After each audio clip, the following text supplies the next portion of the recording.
Quels sont les facteurs limitants dans nos étirements ou même nos assouplissements? Il y en a plusieurs. Vous avez les critères osseux, vous avez les critères musculaires, les critères ligamentaires qu'on pourrait un petit peu distinguer. Vous avez la masse musculaire, la masse graisseuse et les facteurs nerveux. L'os, c'est simplement la forme de l'articulation. Nous n'avons pas tous d'ailleurs le même nombre de muscles, les mêmes d'os et de formes d'articulation. Si je tends mon bras, j'ai un certain angle qui va être formé au niveau du coude. Certains vont descendre beaucoup plus bas. C'est principalement dû à des facteurs de naissance. Parfois, étant jeune, on peut forcer sur des articulations et les déformer à vie.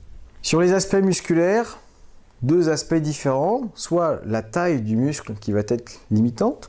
Si je fais une flexion ici de mon coude, je ne me retrouve pas trop limité puisque j'ai des bras qui ne sont pas extrêmement développés.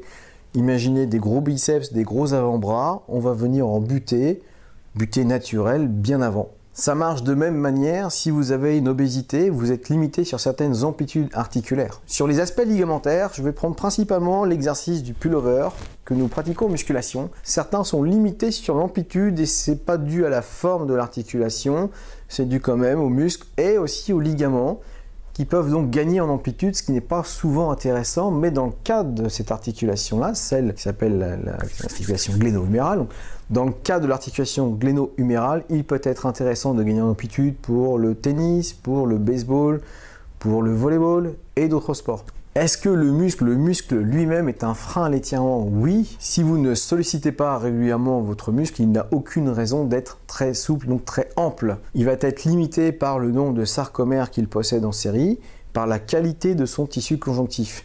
Le fait de stresser régulièrement votre muscle pour chercher à l'assouplir, donc augmenter cette amplitude. C'est la différence entre l'assouplissement et l'étirement. Étirer, c'est juste mettre une petite tension et sans doute soulager toutes les petites parties du muscle qui pourraient encore être contractées. On relâche le muscle. L'assouplissement, c'est chercher avec le temps à avoir un gain d'amplitude. Pour ceci, il va falloir quoi? Gagner des sarcomères en série. Il va falloir aussi que le système nerveux se relâche. Ce sera la dernière partie.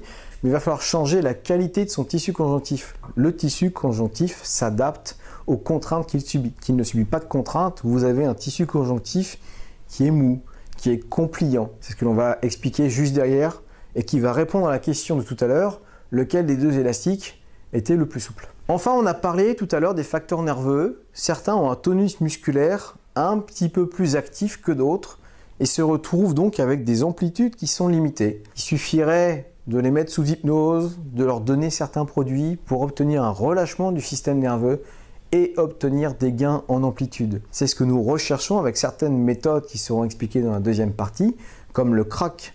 Le crack, c'est une contraction, relâchement avec contraction des antagonistes. On joue sur les facteurs nerveux afin de chercher un assouplissement, puisqu'on essaie de solliciter au-delà de son amplitude naturelle le muscle.